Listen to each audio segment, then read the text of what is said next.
bienvenue pour ce face-à-face de Bruxelles avec deux têtes de liste qui ne sont pas présentes dans le débat de ce soir, mais qui sont face-à-face aujourd'hui. On commence par vous, Mathilde El Bakri. Vous êtes tête de liste PTB-PVDA à Bruxelles. Alors, si vous êtes élu au conseil communal, quelle sera votre première proposition, votre premier texte? Notre première proposition, ça sera de faire baisser les loyers sur la ville de Bruxelles. Moi, je le vois tous les jours quand je vais sur les marchés, en discutant avec les gens, tout le monde est d'accord pour dire que les loyers sont trop chers. Tout récemment, encore un ami de la STIP me disait que de plus en plus de ses collègues doivent quitter Bruxelles pour se loger et c'est devenu intenable. Et à ce niveau-là, la commune de Bruxelles peut déjà montrer l'exemple en impliquant une baisse des loyers dans ses propres logements, dans les logements publics de la régie foncière. Même question à vous, Johan van den Dries, qui est tête de liste NVA à Bruxelles. Votre premier texte à soumettre au conseil communal? Au fond, il y a d'abord le problème du chômage et surtout de la jeunesse. Et c'est pas normal. D'habitude, c'est un problème de bilinguisme, manque de bilinguisme. Donc, moi, ce que je voudrais, c'est pas normal que les gens suivent des cours néerlandais à l'école pendant 6 ou 8 ans et qui sont pas bilingues. Donc, moi, j'investissais plus d'argent dans les écoles de la ville. La ville peut faire quelque chose.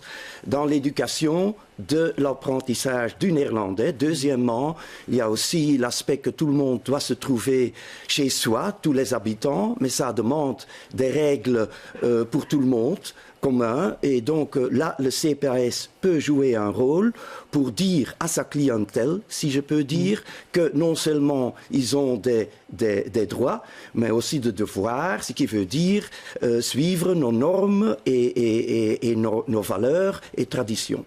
Les normes et les valeurs de la ville de Bruxelles de notre communauté. En matière de sécurité, c'est un élément important de votre programme. On dit toujours qu'il manque 200 policiers à Bruxelles. Pourquoi est-ce qu'on ne les engage pas?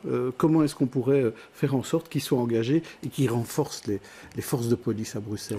Tout d'abord, je voudrais dire qu'en effet, ces gens sont à l'heure actuelle à l'école de police. Et je vais vous dire, au moment que Jan Jambon devenait ministre des Affaires intérieures, il n'y avait rien. Il a tout recommencé. Les gens ont été sélectionnés pour suivre ces cours. Ces cours prennent 2 ans. Aussi, la sélection prend beaucoup de temps. Ça, il va changer. Donc, c'est une question de temps. Mais naturellement, c'est nécessaire d'avoir plus de police, non seulement dans les voitures, mais aussi à la rue. Sur le terrain. Je vais vous faire réagir là-dessus, Mathilde El Bakri. La sécurité, c'est aussi une priorité pour le PTB à Bruxelles? Bien sûr, c'est une priorité. Et le problème à Bruxelles, c'est qu'on manque d'agents de quartier, d'agents qui connaissent vraiment les familles, parce qu'un policier sur 5 à Bruxelles n'est pas originaire de Bruxelles. Donc il faut augmenter la police de proximité et aussi donner les moyens aux travailleurs de la police. Donc là, vous êtes d'accord tous les deux sur la police de proximité? Non, parce que nous, on est pour renforcer justement le statut des travailleurs et pas privatiser les services de sécurité. Et ça, c'est notre vision globale sur l'emploi. Encore ce matin, les travailleurs communaux ont fait un arrêt de travail pour demander justement qu'on renforce leur statut, qu'on élève leur salaire et qu'on les reconnaisse vraiment en tant que on va travailleurs demander à Johan van den Dries, vous voulez privatiser certains services de police?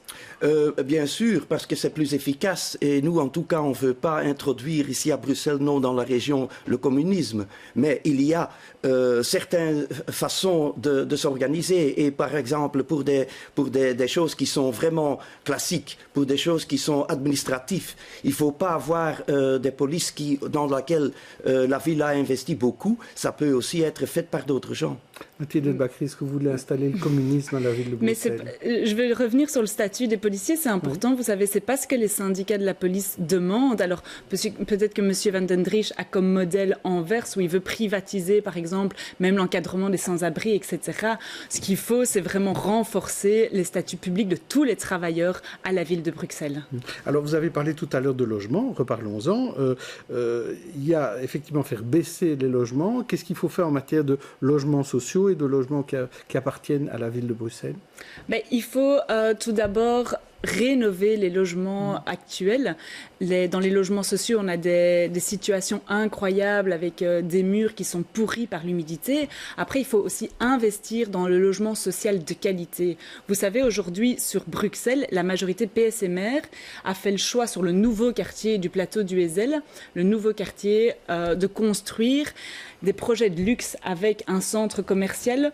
Tous les partis traditionnels ont décidé d'investir des millions dans un centre commercial qui risque d'être vide, alors ce que les Bruxellois ont besoin, c'est des logements abordables. Donc, il faut construire plus de logements. Et pour vous, Johan van den Dries, en matière de logement, est-ce qu'il faut faire des efforts supplémentaires en matière de logements sociaux ou construire d'autres logements?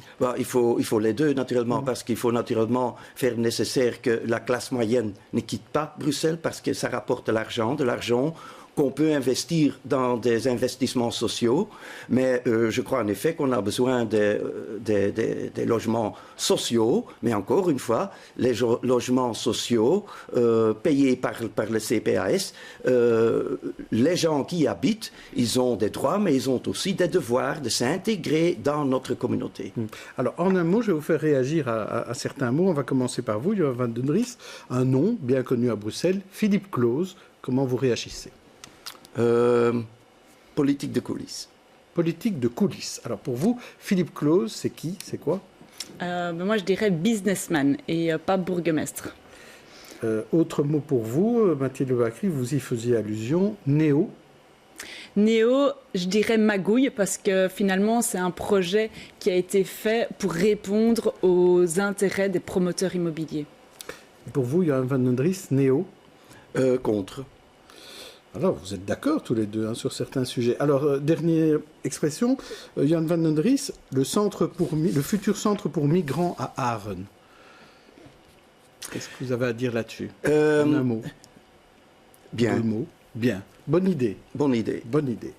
Et pour vous, Mathilde Delbacry, ce centre pour migrants à Aren? Ça dépend de comment et dans quel contexte. Sûrement pas dans le contexte de pourrissement actuel. C'est un long mot. Oui, c'est un long mot. Oui, c'est ça. Mais est-ce que souvent les gens à Aren n'ont pas envie de voir une prison, un centre pour migrants? Est-ce que ça, c'est quelque chose que vous pouvez entendre, Johan van den Dries? Bien sûr, bien sûr. C'est une question naturellement aussi d'une bonne communication, mais aussi d'une bonne organisation. Et c'est là où, je dirais, le bourgmestre et les échevins, les dernières années, ont fait une mauvaise exercice. Oui. Et pour vous, est-ce que ce centre, parce que vous disiez tout dépend exactement de quoi on parle ici, on parle bien du projet de Theo Franken d'installer un centre à Aren, c'est ça? C'est ça, mais il faut revenir aussi sur le contexte actuel qui est un contexte de pourrissement de la part de la NVA et du MR qui ne veulent pas solutionner la situation au parc Maximilien. La situation et la crise de l'accueil. Et pour vous, je ne suis pas du tout d'accord. Tous ces gens, au moment qu'ils demandent asile, le problème est résolu, mais ils ne veulent pas demander l'asile. Donc c'est leur propre choix. Alors je vais vous demander, Johan van den Dries, qu'est-ce qui vous différencie principalement de Mathilde Delbacry qui est en face de vous? Quelle est la différence entre vous?